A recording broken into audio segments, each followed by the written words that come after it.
Hello student, आज के इस नए वीडियो लेक्चर में हम बात करेंगे मैरीगोल्ड फ्लोरिकल्चर के अंतर्गत एक नए क्राफ्ट मैरीगोल्ड गेंदा के बारे में पढ़ेंगे।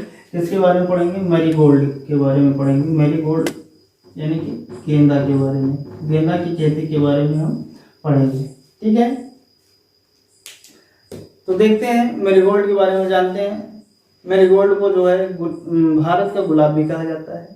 अगर बात की जाए थोड़ा जनरल जानकारी की बात करते हैं तो लगभग अगर प्रोडक्शन की बात की जाए तो गुलाब के बाद जो है प्रोडक्शन में दूसरा स्थान आपका गेंदा है। भारत में गेंदे को गुलाब भी कहा जाता है। ठीक है, और रही बात, गेंदा जो है डे न्यूट्रल प्लांट है। कैसा प्लांट है?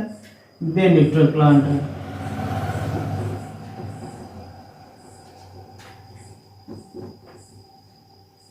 कैसा प्लांट है? डे न्यूट्रल प्लांट है। प्रकाश निष्प्रभावी होता है ये। ठीक है, इस पर प्रकाश का कोई प्रभाव नहीं पड़ता है। इसको तीनों सीजन में आप लगा सकते हैं। दूसरी चीज, मैरीगोल्ड की एक अफ्रीकन स्पीसीज होती है, अफ्रीकन स्पीसीज, जिसका प्रयोग कैच क्रॉप के रूप में करते हैं। किस क्रॉप में? कैच क्रॉप के रूप में प्रयोग किया जाता है। किस क्रॉप के रूप में? कैच क्रॉप के रूप में। कैच क्रॉप का मतलब कि कहने का मतलब उनके जैसे एक तरह से जैविक कंट्रोल के रूप में प्रयोग किया जाता है। कीटों से बचने के लिए कैच क्रॉप के रूप में गेंदा का प्रयोग करते हैं। और किन फसलों में? तो सोलेनेसी फैमिली के, सोलेनेसी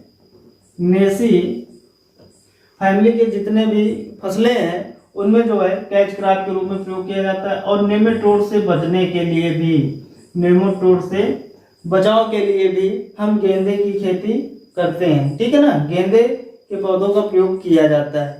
ठीक है, तो सोलेनेसी फैमिली की जो फसलें होती हैं उनको नेमेटोड से बचाने के लिए हम गेंदे के पौधों का प्रयोग करते हैं। इनकी ट्रांसप्लांटिंग करते हैं, इनको लगाते हैं। और कैच क्रॉप के द्वारा जो है कीटों से बचाने के लिए जो है फसल में, किस कुल की फसल में? सोलेनेसी कुल की फसल में। क्लियर इतनी बात? फिर उसके आगे बात करते हैं फिर उसके बाद इसके बारे में बात करते हैं मैरीगोल्ड के बारे में। तो इसकी जो कमर्शियल स्पीसीज हैं, एक टेगेटस इरेक्टा है और एक टेगेटस पेचुला है, दो हैं। ठीक है ना, जो व्यवसायिक रूप से प्रयोग में लाई जाती हैं, जिनका कल्टीवेशन अधिकतर किया जाता है। तो एक होती है आपकी स्पीसीज के बारे में देखते हैं। एक होता है आपका अफ्रीकन गेंदा। ठीक है, जिसका साइंटिफिक नेम क्या होता है? टेगेटस इरेक्टा। क्या होता है? टेगेटस इरेक्टा, टेगेटस इरेक्टा। ठीक है, क्या होता है? टेगेटस इरेक्टा। दूसरा होता है आपका फ्रेंच गेंदा।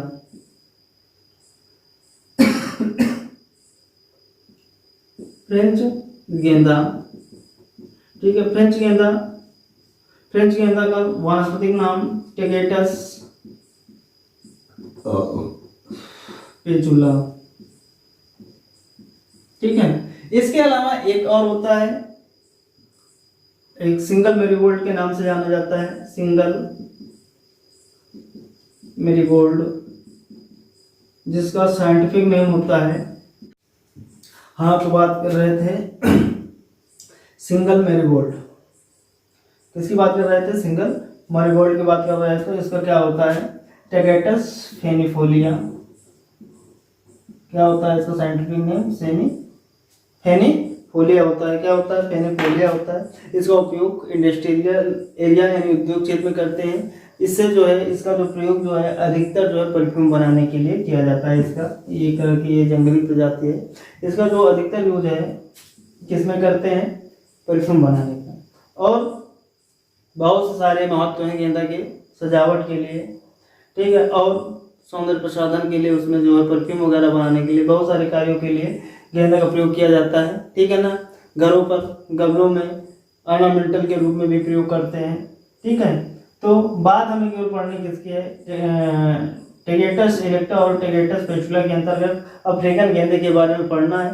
तो अफ्रीकन गेंदे को टेगेटस इरेक्टा और फ्रेंच गेंदे को टेगेटस पेचुला बोलते हैं। क्या बोलते हैं? टेगेटस पेचुला बोलते हैं। तो इसी के बारे में देख लेते हैं। टिकेटस जो इरेक्टा है, टिकेटस इरेक्टा, ये इसके क्रोमोसोम नंबर के बारे में बात कर ले तो ये डिप्लॉइड होता है, 2n बराबर 24 होता है, और ये जो है टेट्रापोलाइड होता है, 2n बराबर 4x इक्वल टू 48 होता है। ठीक है, फिर इसके बाद इसकी उत्पत्ति स्थल की बात कर लेते हैं, ओरिजिन की। तो ओरिजिन क्या है? मैक्सिको है। क्या है? मैक्सिको है। ये कहाँ पड़ता है? South America, south America. ठीक है, तो ये इससे रिलेटेड हो गए थे, कुछ टर्म हो गए, ओरिजिन हो गए, साउथ अमेरिका, क्रोमोसोम नंबर। अब बचा क्या इसका? फैमिली बचा। क्या बचा? फैमिली बचा। फैमिली कौन से? कंपोजिटी है, कंपोजिटी या स्ट्रेसी कहते हैं। क्या कहते हैं? या तो स्ट्रेसी बोलते हैं, कंपोजिटी या स्ट्रेसी। ठीक है, किस फैमिली से बिलोंग करता है गेंदा? मैरीगोल्ड किस फैमिली से बिलोंग करता है? तो कंपोजिटी फैमिली से बिलोंग करता है। उत्पत्ति स्थल मैक्सिको। ठीक, इतनी बात क्लियर।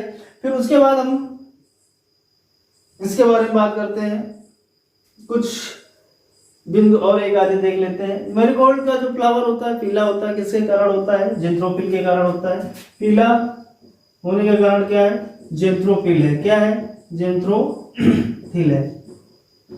अच्छा, इसका जो जेंथ्रोपिल, इसका जो फ्लावर है जो है कुक्कुट पालन में उपयोग में लिया जाता है ना, मुर्गियों को खिलाया जाता है। तो उस जेंथ्रोपिल में ऐसा क्या पाया जाता है, मुर्गियों को क्यों खिलाया जाता है? इसमें जो है ल्यूटिन नामक तत्व पाया जाता है, जो लगभग 82 से 90% पाया जाता है। कितना परसेंट पाया जाता है? 82 से 90% पाया जाता है। जो अंडा होता है उसमें जो पीलापन के लिए इसको खिलाया जाता है। ठीक है, फिर उसके आगे बात करते हैं क्लाइमेट की, इससे रिलेटेड, यानी गेंदे की खेती मैरीगोल्ड में जो है। अब क्लाइमेट की बात करेंगे, किसकी बात करेंगे? क्लाइमेट, कैसी जलवायु का ये क्रॉप है, किस जलवायु में, यानी किस जलवायु की है। तो क्लाइमेट की बात करें तो ये जो है क्लाइमेट, जलवायु, क्लाइमेट, तो ये ट्रॉपिकल एंड सब ट्रॉपिकल का है, ट्रॉपिकल एंड सब ट्रॉपिकल क्लाइमेट का है, सब ट्रॉपिकल क्लाइमेट की क्रॉप है। इसके वेजिटेटिव ग्रोथ के लिए 18 से 30 अंश सेल्सियस तापमान इज बेटर माना जाता है। इसके ग्रोथ के लिए कितना टेम्परेचर होना चाहिए? 18 से 30 अंश सेल्सियस। अच्छा, वो उत्पादन के लिए इतना बढ़िया होता है। जितनी जल्दी पौधा तैयार होगा उतनी जल्दी फ्लावरिंग होगी। ठीक है, फिर उसके बाद सॉइल की बात कर लेते हैं। फिर उसके बाद सॉइल, अगला बिंदु कौन सा है? सॉइल। सॉइल कैसे होनी चाहिए? तो सॉइल सबसे पहली चीज, तो इसके लिए सॉइल जो है वाटर वेल ड्रेनेज होनी चाहिए। वाटर वेल ड्रेनेज होनी चाहिए। वाटर वेल ड्रेनेज का मतलब कि उचित जल निकास वाली मृदा होनी चाहिए। ठीक है, और अच्छा क्यों होनी चाहिए? क्योंकि इसमें जो एक रोग लगता है आर्द्र गलन, ठीक है ना, मेजर डिजीज होता है। अगर खेत में पानी होगा तो आर्द्र गलन जल्दी लगेगा। ठीक है, उसको बढ़ावा देगा। तो इसलिए वाटर वेल ड्रेनेज भूमि होनी चाहिए, उचित जल निकास वाली भूमि होनी चाहिए। और कैसी मृदा होनी चाहिए? फर्टाइल होनी चाहिए। कैसी होनी चाहिए? फर्टाइल होनी चाहिए। फर्टाइल एंड सैंडी लोमी होनी चाहिए। कैसी होनी चाहिए? सैंडी लोमी मृदा होनी चाहिए। ठीक है, कैसी मृदा होनी चाहिए? सैंडी लोमी मृदा होनी चाहिए। तो ये हो गई बात क्लाइमेट के और सॉइल की। फिर उसके बाद इसमें बात करते हैं वैरायटी की। किसकी बात करेंगे? इसके बाद वैरायटी के बारे में बात करते हैं, देखते हैं वैरायटी के बारे में, देखते हैं क्या कौन कौन सी किस्में हैं। तो हमें पढ़ना है अफ्रीकन वैरायटीज के बारे में पढ़ना है। ठीक है, तो कौन कौन सी हैं अफ्रीकन वैरायटीज? देखते हैं अफ्रीकन वैरायटीज कौन सी हैं। टेगेटस इरिक्टा, इसका अफ्रीकन क्या बोलते हैं? टेगेटस इरिक्टा। टेगेटस इरिक्टा की इस वैरायटीज देखनी है टेगेटस इरिक्टा की। तो कौन कौन से हैं टेगेटस इरिक्टा के अंतर्गत? कौन कौन सी वैरायटीज हैं अफ्रीकन गेंदा की? तो कौन कौन से हैं? पूसा बहार। कौन कौन से हैं? पूसा बहार, पूसा बसंती, पूसा बहार, पूसा बसंती, स्टार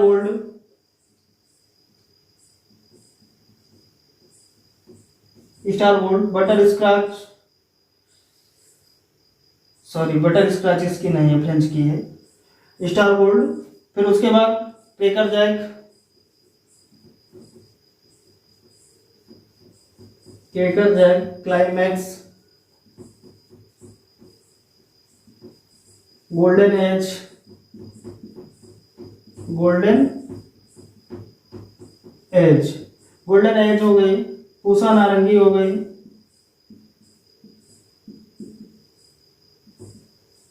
पूसा नारंगी हो गई, पूसा नारंगी के बाद जॉइंट सनसेट हो गई, सनसेट, जॉइंट सनसेट हो गई, येलो स्टोन हो गई, येलो स्टोन,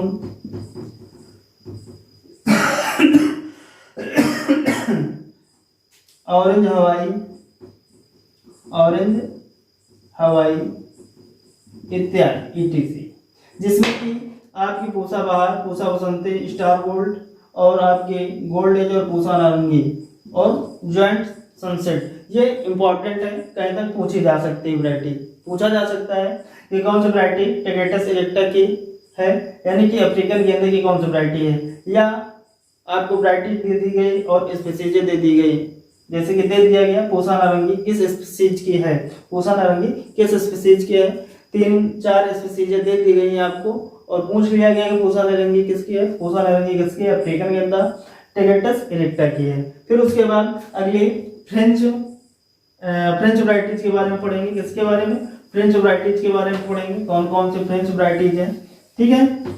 तो फ्रेंच वैरायटीज के बारे में, जिसे बोलते हैं क्या, पेचुला,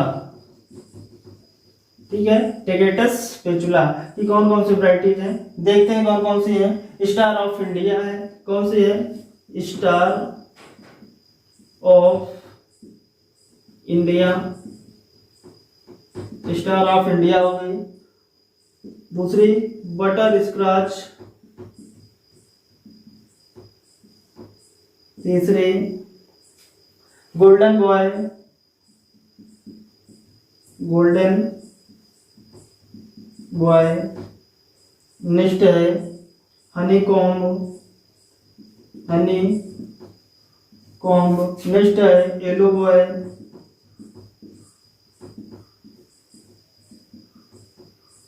नेक्स्ट है रेड चेरी, नेक्स्ट है लेमन ड्रॉप्स,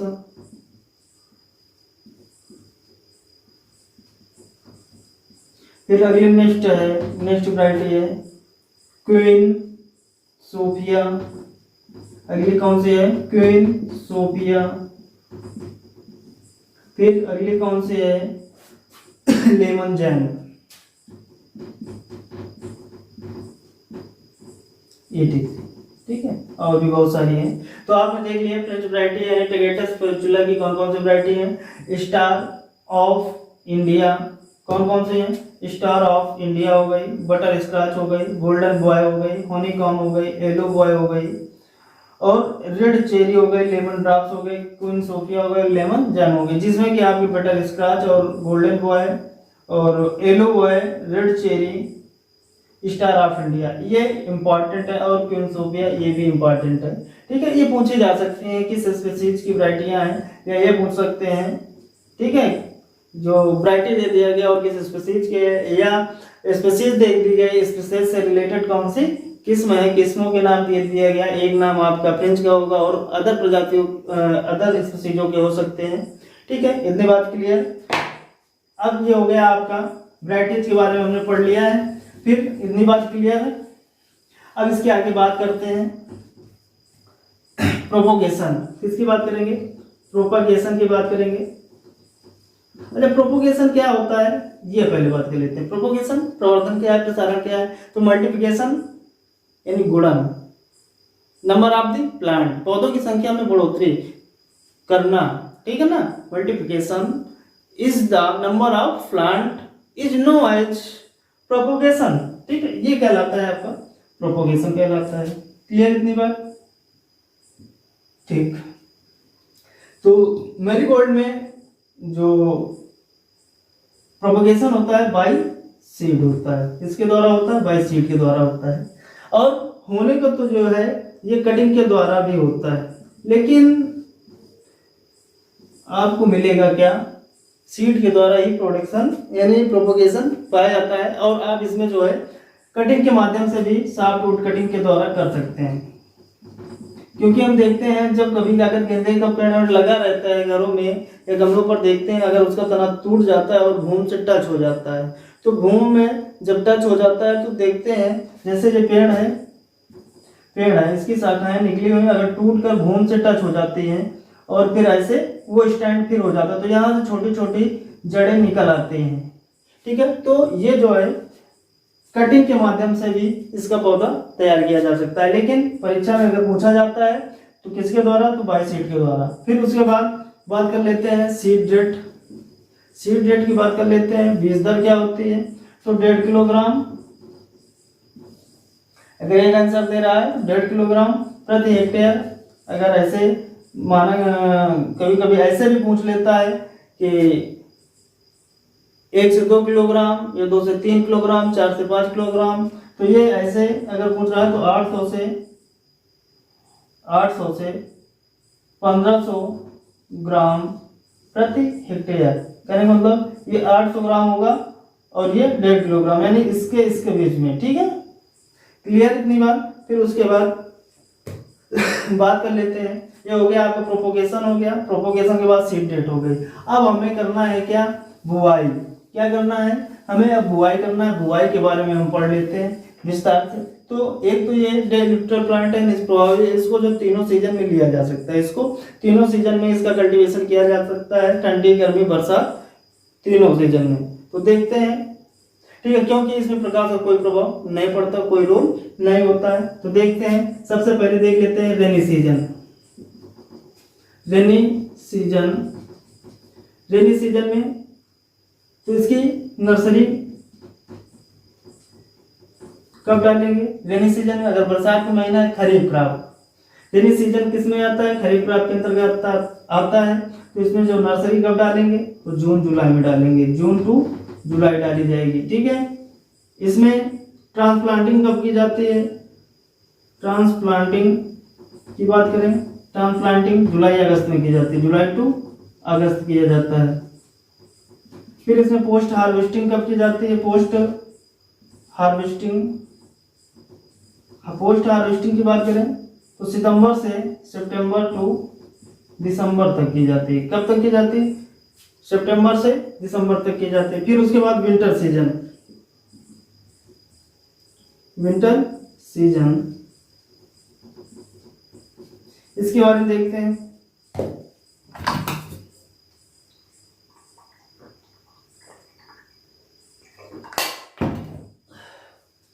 विंटर सीजन में नर्सरी कब डालते हैं,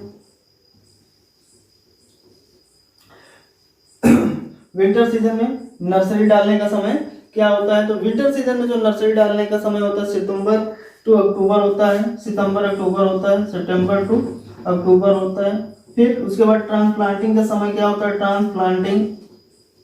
ट्रांसप्लांटिंग का जो समय होता है अक्टूबर नवंबर होता है, अक्टूबर टू नवंबर होता है। ठीक है, फिर उसके बाद बात करते हैं हम इसकी हार्वेस्टिंग की।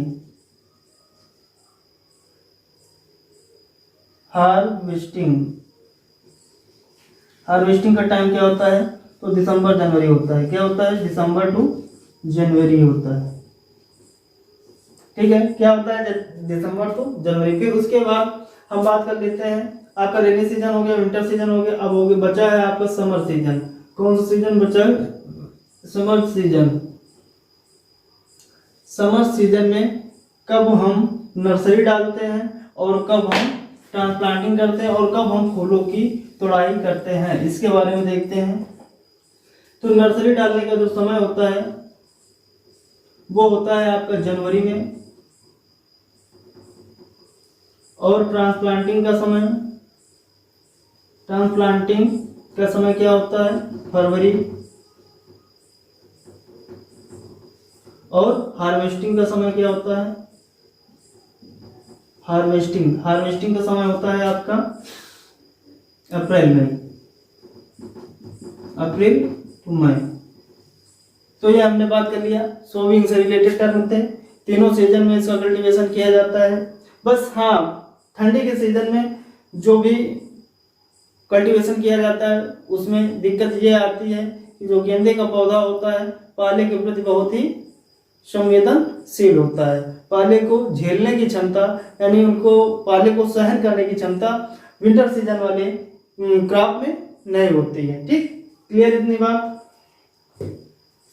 फिर उसके बाद ये हो गया। इसके बाद हम बात करते हैं इसमें स्पेसिंग की, क्या स्पेसिंग होनी चाहिए पौधों से पौधों की दूरी, स्पेसिंग यानी कहने मतलब अंतरण दूरी की बात कर लेते हैं। अगला बिंदु है स्पेसिंग। स्पेसिंग की बात कर लेते हैं। तो जो आपका अफ्रीकन गेंदा होता है, अफ्रीकन गेंदा, ठीक है, अफ्रीकन गेंदे में जो स्पेसिंग होती है वो कितनी होती है, 40 गुणे 30 सेंटीमीटर होती है, 40 गुणे 30 सेंटीमीटर होती है। जो आपका फ्रेंच गेंदा होता है, फ्रेंच गेंदा, इसमें जो है 30 गुणे 30 सेंटीमीटर होता है। कितना होता है, 30 गुणे 30 सेंटीमीटर होता है। फिर इसमें हम FYM की बात कर लेते हैं। फार्म यार्ड मैन्योर खाद होती है, क्या होती है, गोबर की खाद होती है, उसे क्या बोलते हैं, फार्म यार्ड मैन्योर। कितनी मात्रा में देनी चाहिए, 20 से 25 टन प्रति हेक्टेयर देनी चाहिए। फिर नाइट्रोजन, फास्फोरस और पोटास, तो 100-75 किलोग्राम प्रति हेक्टेयर देनी चाहिए। FYM कितनी देनी चाहिए, 20 से 25 किलोग्राम, 20 से 25 टन प्रति हेक्टेयर। और NPK 100, नाइट्रोजन कितना 100, फास्फोरस कितना 75 और पोटास कितना 75 किलोग्राम प्रति हेक्टेयर देना चाहिए। फिर उसके बाद बात कर लेते हैं प्रूनिंग। प्रूनिंग करनी चाहिए, हाँ करनी चाहिए। प्रूनिंग में कौन सा प्रोसेस अपनाना चाहिए, प्रूनिंग के अंतर्गत इसमें पिंचिंग की जाती है। क्या की जाती है, पिंचिंग की जाती है। पिंचिंग क्यों की जाती है, फ्लावर की क्वालिटी को इम्प्रूव करने के लिए, फ्लावर की क्वालिटी को इम्प्रूव करने के लिए और नंबर ऑफ फ्लावर को बढ़ाने के लिए क्या करते हैं, पिंचिंग क्रिया की जाती है। पिंचिंग क्रिया कितने दिन कब की जाती है, 14 डॉग यानी कि बुआई के 40 दिन बाद की जाती है। तो क्या करते हैं पिंचिंग में, होता क्या, जैसे ये हमारा पौधा है, क्या है, ये पौधा है, पौधे में पिंचिंग में क्या करते हैं, शीर्ष भाग को हटा देते हैं। जब शीर्ष भाग को हटा देते हैं तो एक्जिन का काम खत्म हो जाता है और जो इनकी जो अन्य शाखाएं होती हैं, अन्य शाखाओं का ग्रोथ होने लगता है और इन शाखाओं में जो है कलिकाओं का ग्रोथ और कलिकाएं बनना, और कलिकाएं जो है अधिक मात्रा में आने लगती हैं, जिससे कलिकाएं अधिक बनते हैं और जो भी आपका एक्जिन है इन कलिकाओं में पहुंचने लगता है, जिससे क्या होता है, हमारे फ्लावर की क्वालिटी जो है इम्प्रूव हो जाती है। ठीक, क्लियर। तो कितने दिन बाद पिंचिंग करनी चाहिए, 40 दिन बाद करनी चाहिए। क्लियर इतनी बात। फिर इसके बाद अब बचा क्या है, इसमें कीट एवं रोग बचे हैं। आगे हम बात करते हैं कीट एवं रोग के बारे में बात करते हैं। तो इसमें पहले डिजीज देख लेते हैं, रोग। कौन कौन से रोग, सबसे पहला तो आर्द्र गलन रोग। कौन सा, आर्द्र गलन रोग। कौन सा रोग, आर्द्र गलन रोग। ये किस पैथोजन के कारण होता है, तो राइजोक्टोनिया सोलेनाई के कारण होता है। राइजोक्टोनिया सोलेनाई पैथोजन के कारण होता है, सोलेनाई पैथोजन के कारण होता है। दूसरा आपका ये हो गया। दूसरा आपका है कॉलर रॉट। दूसरा होता है कॉलर रॉट। कॉलर रॉट किस पैथोजन के कारण होता है, पिथियम स्पीसीज के कारण होता है। पिथियम स्पीसीज के कारण कॉलर रॉट होता है। ठीक है। फिर उसके आगे अगला कौन सा है, एक आपका आर्द्र गलन हो गया, कॉलर रॉट हो गया। फिर अगला है आपका अल्टरनेरियन लीफ स्पॉट। अगला है अल्टरनेरिया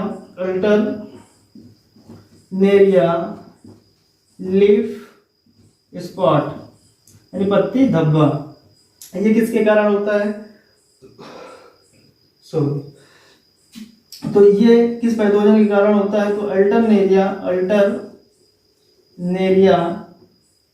टेगेस्टिका के कारण होता है। टेगेस्टिका पैथोजन के कारण होता है। फिर एक इसमें होता है बोटिटस पुष्प झुलसा रोग। क्या होता है, एक होता है इसमें बोटिटिस पुष्प झुलसा रोग, पुष्प झुलसा रोग, ये किसके कारण होता है? तो ये होता है बोट्रिटिस सिनेरिया के कारण होता है। किसके कारण होता है? बोट्रिटिस सिनेरिया नामक पैथोजन के कारण होता है। तो ये इसके मुख्य रोग थे: आर्गेलम, collar rot, Alternaria, leaf spot, Botrytis पुष्प झुलसा रोग, ये इनके मुख्य रोग थे। फिर इसके बाद नेक्स्ट बिंदु हम कीट पर बात कर लेते हैं। किस पर बात करेंगे? कीट पर। इतनी बात क्लियर हो गई ना, रोग से कौन कौन से रोग लगते हैं। अगर नहीं समझ में आया तो जो भी बिंदु ना समझ में आया उसे आप कमेंट कर सकते हैं, ठीक है। फिर आगे कीट है, कीट के बारे में देखते हैं कौन कौन सा कीट इसमें लगता है। तो सबसे पहले red spider mite, spider mite लगता है, ठीक है। एक ये कीट लगता है रेड स्पाइडर, लाल लाल होता है। दूसरा है आपका एफिड, तीसरा है लीफ हॉपर, तीसरा कौन सा है? Leaf hopper. और चौथा कौन सा है? कैटरपिलर।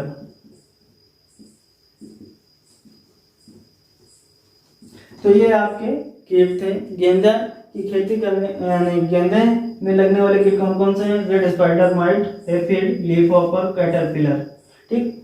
रोग हो गया, कीट हो गया। नेक्स्ट बिंदु अब हम बात कर लेते हैं, लास्ट बिंदु है एंड की।